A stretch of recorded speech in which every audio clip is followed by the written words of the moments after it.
It is perspective. Hey, everyone. Welcome to Between Two Pastries. This is Nicole. Aliens right here. So we were really struggling with Oh. this week. We got a couple loaded questions. People have great intentions and they really want to know these answers. They and, respect our knowledge. and these questions don't have literally 8 different answers depending on the perspective that you want to take. So we're just going to try and struggle through these because I think this is really important. We talked about this on one of our first episodes, actually, is that seriously, so much of this is not black or white. It's not do this, don't do that. And I think that it's just so important that I repeat that because there's a time and a season for doing for doing all things sometimes. So we want to make sure then that it's not, never do it this way and never, it's not like that. So let's just try to get through this. Okay. Right. So, one of my friends, we actually met over in Ireland when I was there studying Irish literature for a few weeks. Very cool. And he was there from England enjoying the New Year. So we were out on New Year's, and then my group met his group, and we were all, having a Guinness and stuff. And now he's located in Philly, met the love of his life, and is living there. So he wanted to know, which was really cool because I hadn't heard from him in a while. So sure. That's awesome. But he wanted to know, how important is counting calories?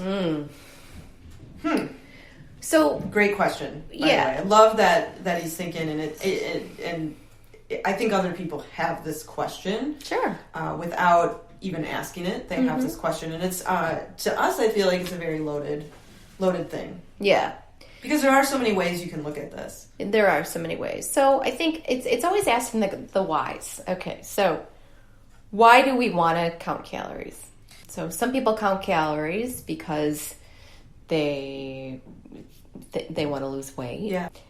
Some people count calories because they want to make sure they're taking in enough. They want to take it. Yeah, maybe they're malnourished. They're underweight. There's definitely a time when we need to actually make sure we're getting in enough. And they want to make sure they don't eat too much. I see that quite often. Sure. People are very paranoid about how much they take in. So they want to make sure if a certain app or practitioner tells them, recommend, X amount of calories a day, they want to make sure it's not 1 calorie above that. And there's other outlying issues there. Right, Hopefully definitely. you can hear that with that example. So that's another one I've seen. So I guess we would almost need to ask the questioner who asked the question is in what context is he kind of referring to, because that's kind of the other thing. So is it good to count calories? I'm going to say yes, it is. Is it always necessary? And then there's a time where it really isn't. So it's so funny because my initial response to him was, we'll answer that question. And then I told him, no, don't count calories. Because in my experience with people, I would say 9 times out of 10 people I work with, they're crazy when they count calories. Oh, I was so hungry, but I reached the limit you told me to eat, so I didn't have anything. It's like, I notice when people count calories, they're forgetting to listen to their bodies. That's right. There's a disconnect. There's a disconnect between the mind, tummy, body that's going on. And then it leads to more questions. Well, when I'm out running and you want me to have, a couple gels an hour of those calories, then I take that out of my hole. And you can't do that. You can't do that. And then it's, every mile I run, I burn 100 calories. So then I get to eat more. And they start to play a little bit too much with numbers. So that's what I see. So my constant go-to answer is don't do it. And I think don't do it just to save your mentality there. Let's focus on our mind. Let's save it. Same with my so when I specifically work with a client, even when I'm working with say weight loss per se. Yes.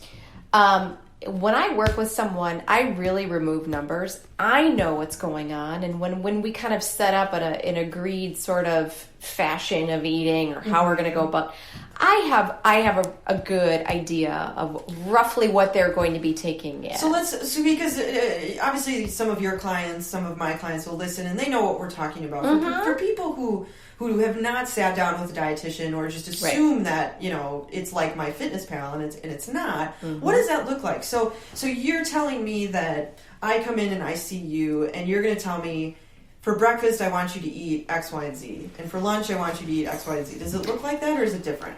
It can be different because I don't like telling people what they need to eat. I like working with what they like to eat, and then we find balance within that. So... do you want to know what I charge to write menus? I charge like $1,000 for a week because we hate it. Well, we hate it because it's so much work and it's also senseless. What you want to eat. No, and 9 times out of 10, someone will follow that for a week and get frustrated because it's so much work and it's also not what they want to be doing, and then they don't do it anyway.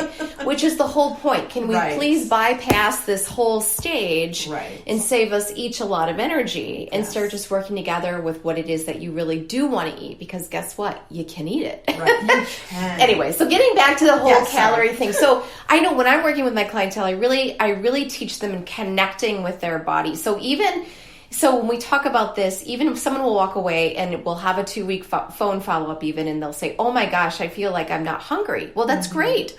Or I feel like I'm almost full. I must be eating too much. I must be eating way too much. And it's like, actually you're not, You're not. Yeah. Because, I know that number, but you don't have to know that number. What we're trying to do is we're trying to reconnect you to your body and also try to get your body back in balance. Because sometimes people are so depleted that they're going to be full with eating, 2 ounces more of something and it's just how it works. Right. Or... when you exercise actually too much and you're not eating enough yet, you may not have any necessarily weight changes that are happening right away because we caught it in time or what have you.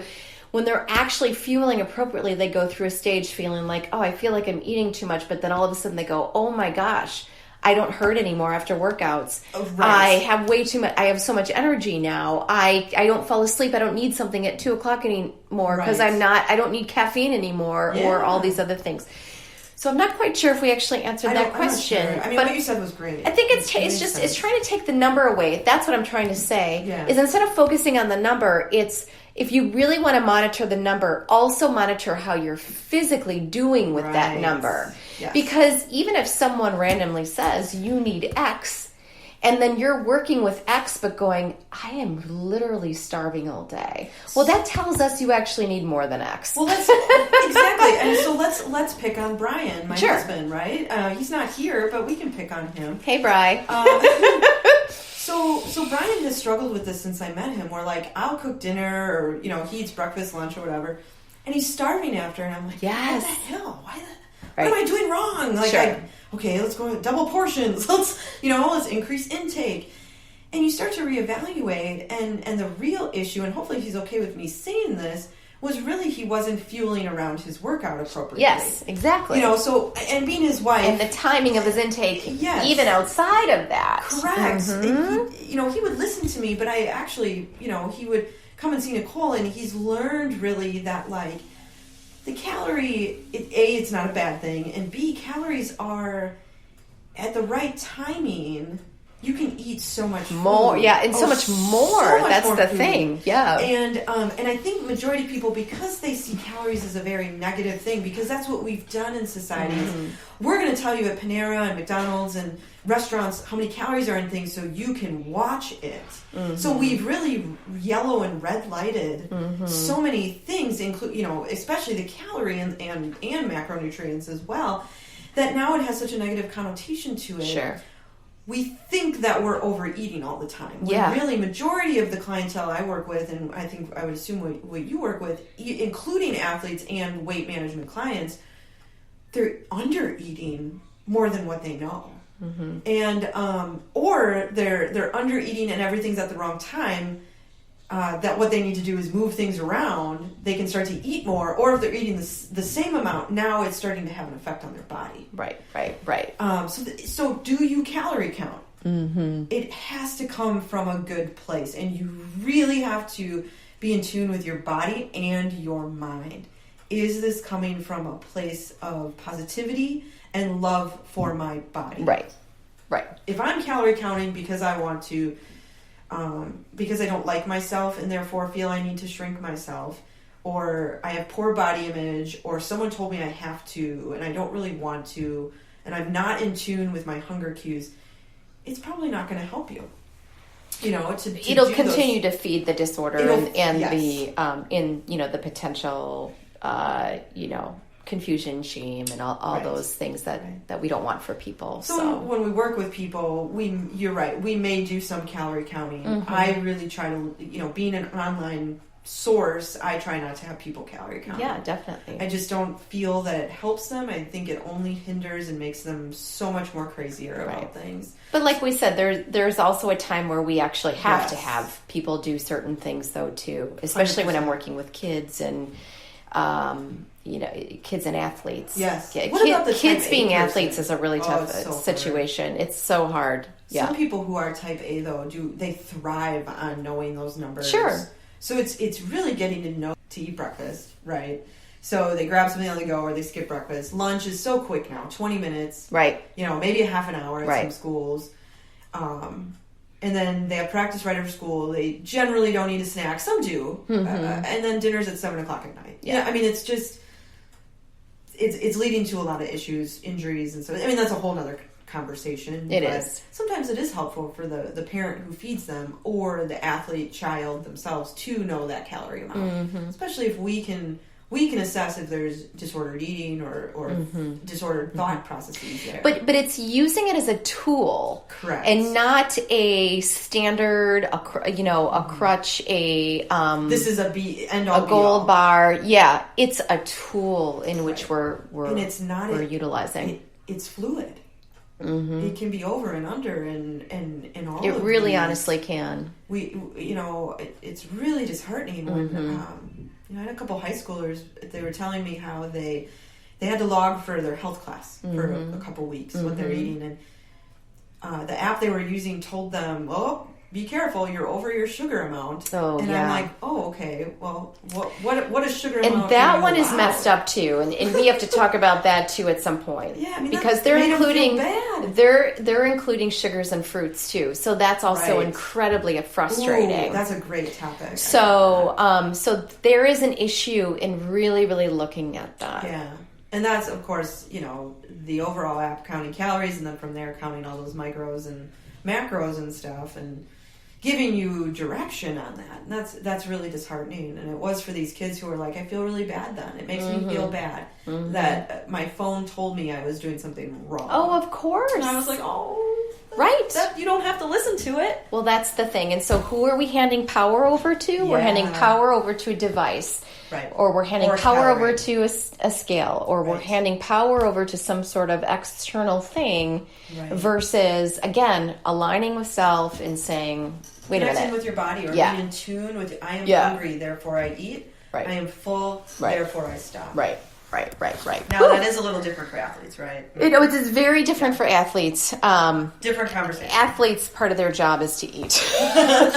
and they unfortunately, they don't always want to anyway. But that's definitely another topic. It's totally different. Hopefully we answered, should we count calories? Yeah. I think it's a very, there is not a right answer to it. I coming from the mental side of things, I just think it's yucky. But if you can keep your place in a positive mindset, and do it from a place of purpose and love and care, it can be okay. Yeah, I think so too. I think that's yeah. There's so much more to say. Let's end on that note because it's so good. So anyway, again, if anybody needs further explanations or follow-up questioning, we love this so much. So, and we just want to, help. So by all means, let us know. Thanks, guys.